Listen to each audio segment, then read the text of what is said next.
Historians scrambled to reassess the wreck. Intelligence agencies quietly took notice. The theory that had once seemed too far-fetched now felt all too real. If the sub had been rerouted, if the mission had changed, if no logs ever recorded it, then maybe it wasn't a mission at all. Maybe it was an infiltration. Maybe Nazi Germany, even in its dying days, had tried to send operatives or materials directly to US soil. Not just to scout, but to sabotage. And if that were true, then every assumption about what U-869 was doing in those waters would collapse under the weight of this new evidence. But questions still haunted the find. Why had no one followed up on the wreck earlier? Why had the sealed chamber remained untouched for so long? And if the submarine had been sent with such a purpose, why had no one in command ever admitted it? The silence wasn't just circumstantial. It felt deliberate, like someone, somewhere, wanted the truth left buried. But the most human twist in the story came not from the wreck, but from someone who was meant to die with it. He was supposed to be on U-869, but illness saved him and doomed another. Decades later, he learned the truth. Herbert Gashowski wasn't a name that history remembered, not until the wreck surfaced from the bottom of obscurity. He had trained with the crew of U-869, walked the steel corridors of the submarine before it ever left port, and was assigned a position on its maiden combat patrol. He was ready to serve, uniformed and packed, waiting for final orders. But fate had other plans. A sudden illness, nothing dramatic. Just enough to fail him on medical clearance, forced command to replace him with another sailor at the last minute. For Gashowski, it was a disappointment. For the man who took his place, it was a death sentence. Years passed. The war ended. Lives resumed. Herbert carried the memory of his crew like a shadow. He never saw them again, but he knew at least so. He thought where they had fallen. The official records said U-869 was sunk near Gibraltar. He accepted it. Everyone did. The submarine was gone. The men, buried at sea. And he, by pure accident, had survived what was meant to be his final voyage. Then, the divers came. In the 1990s, when John Chatterton and Richie Kohler tracked down surviving relatives, they reached out to Herbert. The news was almost incomprehensible. U-869 had been found, but not where history claimed. Not near Europe. It was off the coast of New Jersey. Thousands of miles away. Herbert didn't believe it at first. It clashed with everything he'd accepted for nearly half a century. But the evidence was undeniable: photos, artifacts, recovered items bearing names he knew, including one that hit him like a thunderclap, a butter knife engraved with Hornberg. That wasn't just a name, it was a face, a friend, a man Herbert had trained with. And now, a ghost confirmed by cold steel. He spoke with the divers, shared memories, verified crew identities, and filled in the blanks that wartime records had left behind. His testimony gave shape to the past, giving weight and clarity to a mystery that had defied explanation for decades. But there was something in his voice, something heavy, restrained. He didn't seek interviews. He didn't want attention. The miracle that saved him had never felt like a blessing. It felt like a burden. Herbert passed away in 2005. He never saw the sealed compartment, never touched the propaganda leaflets or the dagger or the coded intelligence. Or maybe he did know. Maybe that's why he never asked to go deeper. But what Herbert never saw, and maybe never wanted to, was what lay inside that sealed chamber. The sub was found. The facts are recorded. But the mystery of U-869? That story is still unfinished. In 1997, after years of dangerous diving, forensic analysis, and relentless research, the U.S. Navy formally recognized the wreck off the coast of New Jersey as U-869. Historians followed suit, correcting the long-held belief that it had been lost near Gibraltar. The submarine was officially identified. Its name returned from the abyss. For the first time since 1945, there was closure, at least on the surface. But beneath that recognition still churned an undertow of unanswered questions. Because even with its name confirmed, the U-869 remained a riddle wrapped in steel. To this day, no single theory has emerged that definitively explains how the submarine met its end. The circle runner theory points to self-destruction. The U.S. Navy insists it was their ships that took her down. Others argue a rogue mission, one cloaked in secrecy and erased from history. The damage on the wreck offers fragments of each story, but confirms none. Every lead opens another door. Every answer leads to another dead end. It's a cold case beneath the sea, one with no smoking gun and no final word. For military historians, U-869 is both a cautionary tale and a spark of obsession. It exposes the fragility of wartime records, the ease with which truth can drown in bureaucracy. For the families of the lost crew, it reopens wounds they thought had long healed. And for the divers who risked everything to find her, it's proof that sometimes passion can accomplish what governments can't. Yet even they admit what they found only scratches the surface. Because what if there are more like U-869? Submarines that vanished, not due to misfortune, but by design? What else lies in silence beneath the Atlantic? What stories are still locked in rusted compartments waiting to be heard? U-869 wasn't just a machine of war. It was a capsule of history, betrayal, ambition, and mystery. And it's not done speaking. Some wrecks tell stories, others whisper warnings. U-869? It does both, and we're still listening. Drop your thoughts in the comments section. Thanks for watching, and don't forget to like and subscribe, and we will see you in the next one. And the silence was deafening. Families of the 56 crew members had accepted the Gibraltar narrative as gospel. For decades, that had been their only answer, their only place to grieve.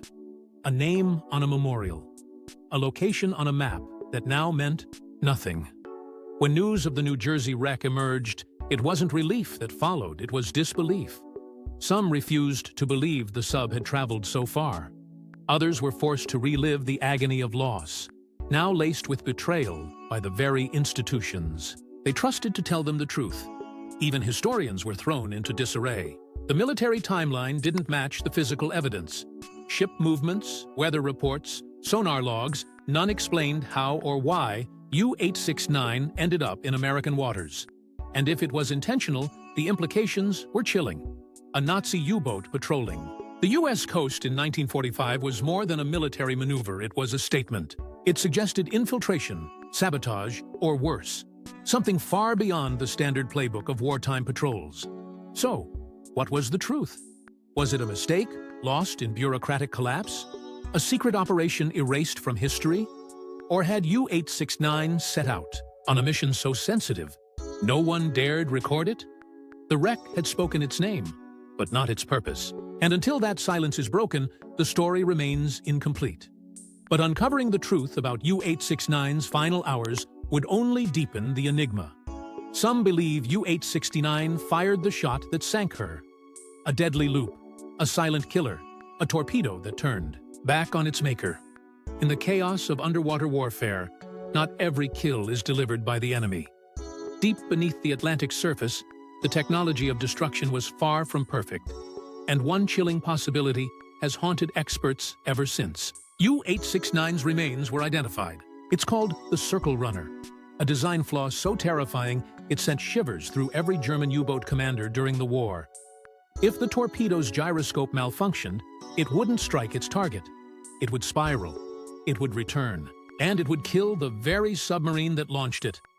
A self-inflicted death sentence at the bottom of the sea. As divers studied the wreck of U-869, they discovered clues that couldn't be ignored. The outer hull was fractured, but not in a way consistent with an attack from above. Instead, much of the damage was internal compartments imploded from within. Bulkheads twisted, steel curled inward. No clear breach from outside. No scorch marks from an external blast. The kind of force that could only come from inside, close, enough to devastate without warning.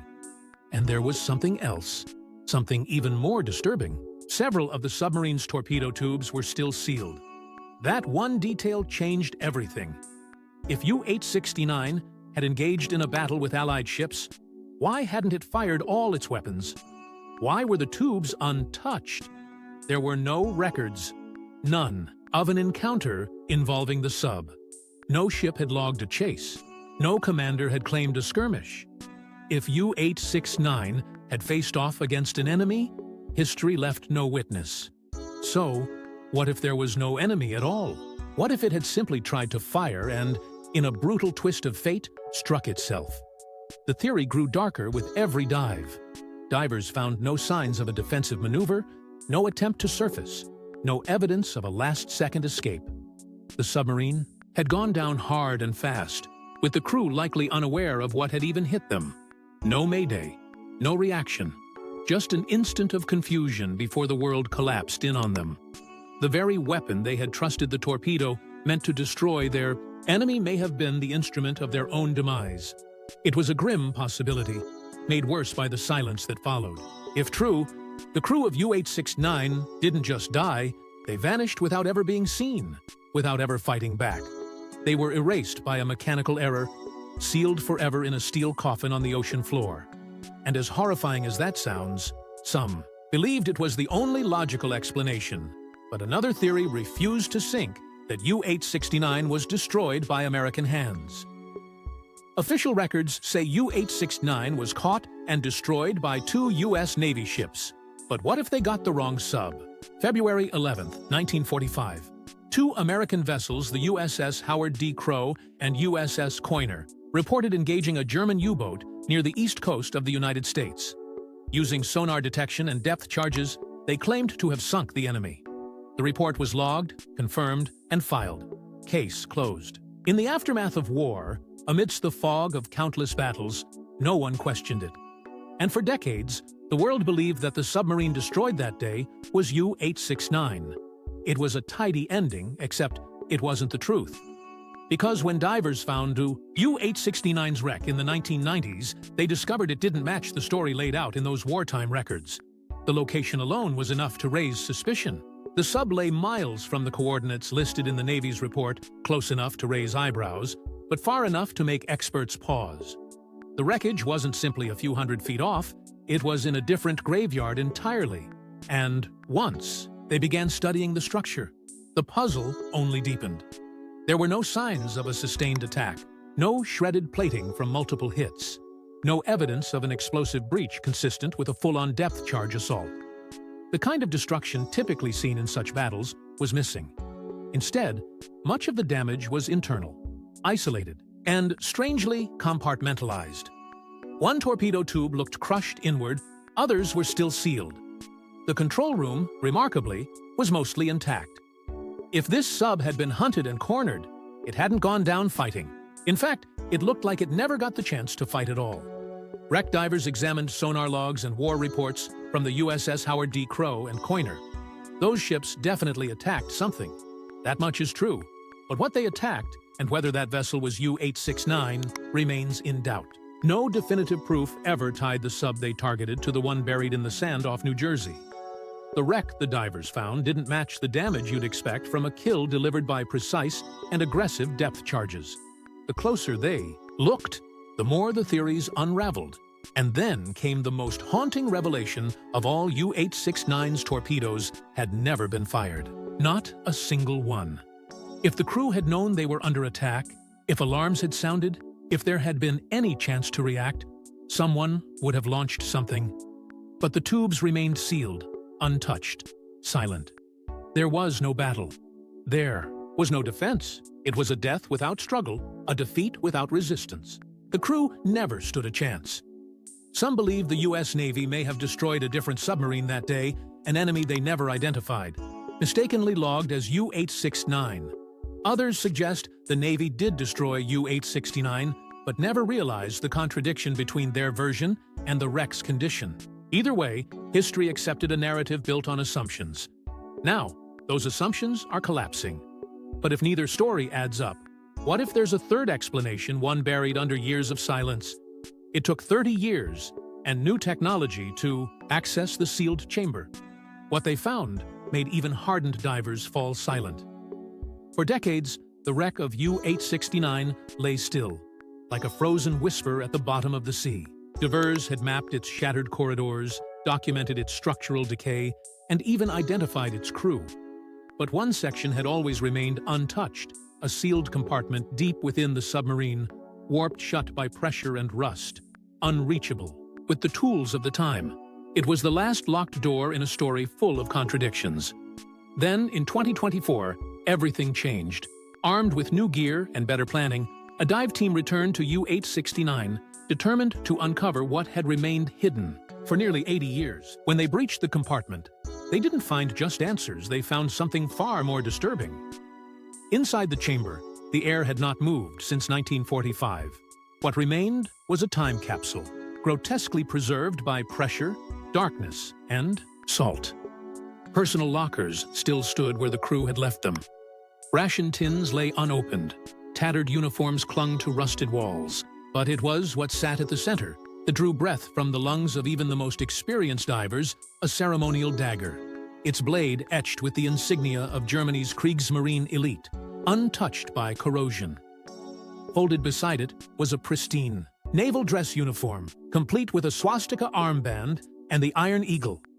These weren't just artifacts. They were symbols of status, of rank, of something much darker than war logistics. Then came the leaflets, written in perfect English, designed to sow division among Americans. The kind of psychological warfare meant not for soldiers, but for civilians. Alongside them lay a coded book, water-resistant, bearing markings that linked directly to the Abwehr, the Nazi military intelligence agency. This wasn't propaganda for morale. This was targeting, strategy, subversion. And for the first time, a new theory emerged, no longer whispered, but spoken aloud. What if U-869 wasn't just patrolling the Atlantic? What if it was carrying something? Or worse, someone. They said U-869 was gone forever, sunk near Gibraltar. But the truth was buried thousands of miles away, and it would take obsessed divers to bring it back. The oceans of World War II were graveyards, steel tombs, beneath the waves, where silence reigned and death came swift. Among those chilling relics was U-869, one of Nazi Germany's most formidable long-range submarines. Sleek, deadly, and forged for stealth, it had been built to travel across the Atlantic and cripple Allied lifelines. From deep within enemy waters, its mission was clear: disrupt, destroy, and vanish. But after February 1945, U-869 vanished not into myth, but into bureaucratic closure. According to Allied records, it had been sunk near Gibraltar by American depth charges. The final entry in its war log wasn't made by its crew. It was written by those who thought they saw its end from above. No bodies, no wreckage, no distress signal. And still, no reason to doubt the official report. For years, historians and naval experts accepted this as fact, just another wartime casualty, swallowed by the chaos of the sea. But beneath the surface, cracks were already forming in the narrative. There were whispers in classified files and questions no one could comfortably answer. Why had no sonar ever confirmed the wreck? Why did German records trail off so ambiguously? Why had radio silence fallen while the U-boat was still in the North Atlantic, thousands of miles from its presumed grave? World War II ended, and the victors moved on, burying their dead and their mysteries alike. But the U-869 wasn't finished. Not yet. It waited in silence, out of sight, but never out of reach. Time passed, and with it, the trail of evidence grew colder. No one was searching for U-869 anymore. Why would they? The war was over. The case was closed. Or so they thought. But history has a way of unraveling, especially when the sea decides to give up its secrets.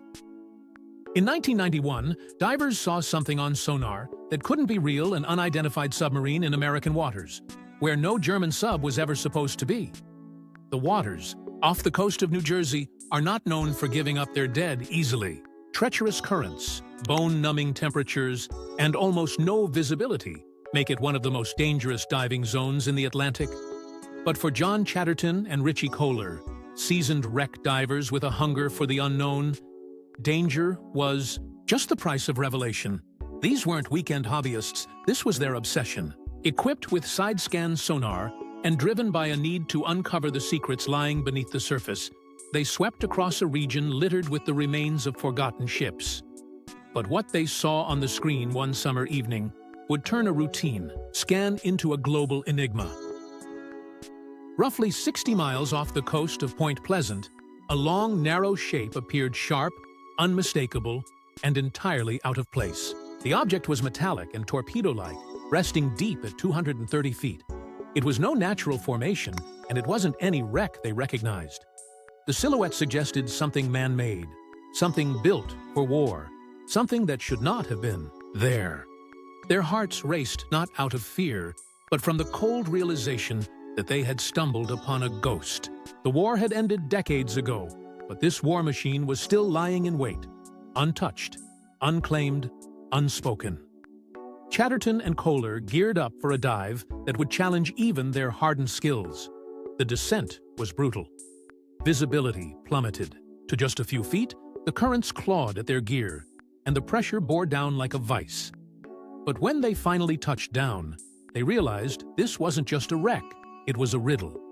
The structure was massive, partially buried in the ocean, floored and choked by years of tangled fishing nets. It had no hull numbers, no plaques, no flag. Its conning tower was crumpled in on itself, and the outer shell bore deep scars from time and force. Yet even in decay, it radiated purpose. It was a submarine. But there was a problem. According to every chart, record, and naval log, there should not have been a submarine, especially not a German one, anywhere near that stretch of the Atlantic. It was as if the sea had hidden it on purpose. In those early dives, the divers couldn't identify what they were looking at. American, Russian, experimental. No one knew, but they had a name for it now. Not an official designation, just a nickname whispered among the dive team. They called it Yohu, not out of humor, but because that's what it felt like, a call into the dark, waiting for an answer that never came. What began as a technical dive turned into an all-consuming pursuit. This wasn't about salvage anymore. It was about history, demanding to be rewritten. And every time they went down, the wreck gave them a little more. A twist here, a detail there, a contradiction that couldn't be ignored. They weren't just exploring a sunken submarine, they were unraveling a lie. As they returned again and again, the wreck started whispering its secrets. The deeper they went, the more impossible the truth became. German gauges, Nazi insignias, and, finally, a name no one expected. Each descent brought them closer to an answer, but the wreck fought to keep its secrets buried. Chatterton, Kohler, and their team weren't just diving, they were peeling away layers of time. Inside the torn hull of the mystery submarine, surrounded by rust and darkness, they began recovering fragments. A pressure gauge here, a corroded pipe there, each detail painted a clearer picture. These weren't American or Russian instruments. The labels were in German, the measurements in metric, the engineering unmistakably Third Reich. The sub was no longer a mystery of origin, it was a German U-boat. But which one? That question still hung over every dive like a cloud of silt. They returned with bowls, metal plates, and pieces of machinery, all carefully examined above sea level. Some bore faint emblems, an eagle clutching a swastika. The evidence was piling up, but nothing gave them definitive proof. The U-boat's identity was still trapped in the cold steel coffin. Then came the moment that changed everything. During a high-risk dive, they discovered a butter knife. Tarnished but intact, it lay among scattered debris as if waiting to be found. On the handle, engraved in fading script, was a name, Hornberg. It wasn't a manufacturer or a model number, it was a man, a crewman. Suddenly, the submarine wasn't just a vessel, it had a soul. Back on land, the divers combed through surviving naval archives. They dug through German war logs, crew manifests, and shipyard records, chasing a ghost. When they found it, the connection hit like a torpedo. Georg Hornberg was listed as a crew member aboard U-869. The knife had not just survived, it had spoken. Now the divers weren't just explorers, they were witnesses to a rewriting of history. But the sea hadn't finished revealing its truths.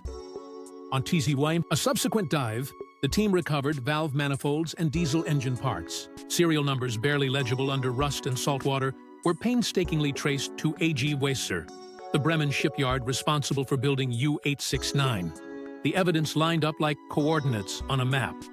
Every number, every component, Every artifact confirmed what the knife had whispered. This was U-869, the submarine that was never supposed to be there. The submarine the world had declared lost 3,000 miles away. The wreck was no longer a question mark. It was a name, a date, a contradiction. The divers had done what entire militaries failed to do. They had found the truth buried beneath decades of error and assumption. But with the identity confirmed, a new, darker mystery emerged. How did it end up here? How does a German war submarine end up 3,000 miles off course? There was only one explanation: the records were wrong, or the mission was never what we thought. 3. Identification of U-869 should have brought closure. Instead, it opened a vortex of confusion. The German Navy had documented U-869's mission to patrol the strategic waters near Gibraltar. Allied intelligence corroborated it. After all, Gibraltar was a choke point, a lifeline for Allied supply routes, a logical target for Nazi U-boats. But the facts no longer aligned. The wreck wasn't near Gibraltar. It wasn't anywhere close. It was off the coast of New Jersey, half a world away from its supposed battlefield. Every logbook, every archived report, every wartime conclusion shattered. The contradictions weren't subtle. They were blinding. Neither the German Kriegsmarine nor the U.S. Navy had any record of U-869 operating along the east coast of the United States. Its last known radio signal placed it in the North Atlantic mid-journey, still far from its intended deployment. After that, silence. No updates, no diversions, nothing.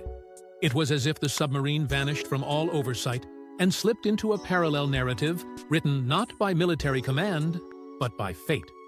This raised a question that no one could comfortably answer. Did U-869 go rogue, or was it quietly redirected? Some experts suggested a clerical error, a miscommunication in a collapsing Nazi chain of command. Orders may have been garbled, reissued, or simply lost in the chaos of a crumbling Reich. Others believed U-869 was rerouted deliberately, perhaps sent on a clandestine mission that never made it into official records. But without documentation, all that remained were theories compelling, haunting, but unprovable.